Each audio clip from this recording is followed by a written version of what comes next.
Nearly 60 years ago, soldiers, airmen, and Marines served valiantly in one of the 20th century's most difficult wars. They dealt with extreme weather, enemy gunfire from all directions, and a long trek up the Korean peninsula. One of the Korean War's heroes was an Army chaplain. He was right up in the battlefield at that time and not worrying about himself at all. Who not only spent his days ministering and praying with his troops, but he also doubled as a battlefield medic. But he was never too busy to write home. It looks like the war will end soon. We pushed the Reds over the 150 miles now. We are right on the 38th parallel, right north and a little west, 150 miles. We are right at west of Seoul.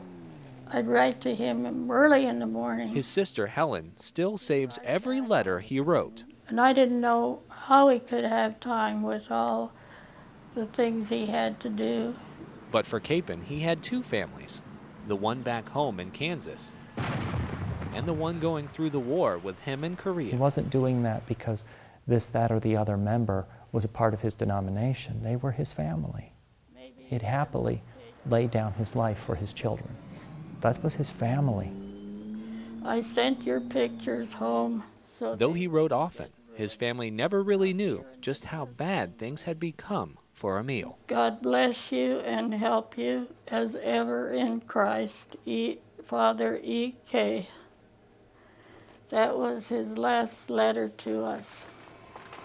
Meanwhile, Helen and the rest of the family were wondering just what their beloved brother was doing in Korea, a war he volunteered for. Because we did not know how much he had done over there until they come back. They are the hundreds of POWs who accounted for Chaplain Kapaun's deeds in the Chinese camp. He was constantly helping others, taking his own meager food and sharing it with those who were quite sick. He counseled those who were most in need. His strength of character caused the Chinese guards to decide to punish him just for being the tower of strength that he was. He was too much of an inspiration to all of us. Despite his strength and dedication to service, Chaplain Kapaun didn't survive the harsh conditions and treatment in the Chinese POW camp. He passed away 6 months later. After the word got out about his accomplishments, troops in the Kaiserslautern military community named a base and this chapel after the Korean War hero, Emil Kapaun.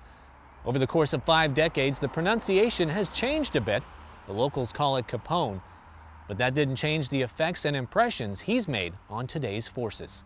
So he gives us inspiration, not simply as a chaplain, as a fellow priest, but just as an airman, as somebody who wears a uniform to do everything we do to the best. You know, core values. And it's those core values, which all U.S. service members have sworn to follow, that made Chaplain Kapaun's military service record shine. His courage and selflessness is something that I think we should emulate as people. I think if we do that, we have better communities, we have a better country. You can't imagine anybody going out of their way. He was doing his job, and he was doing it with full heart and doing it with enthusiasm, because he was not just doing a job, he was taking care of souls, and he was helping these people make it through one more day. He was helping them to see that there was hope in the middle of that misery.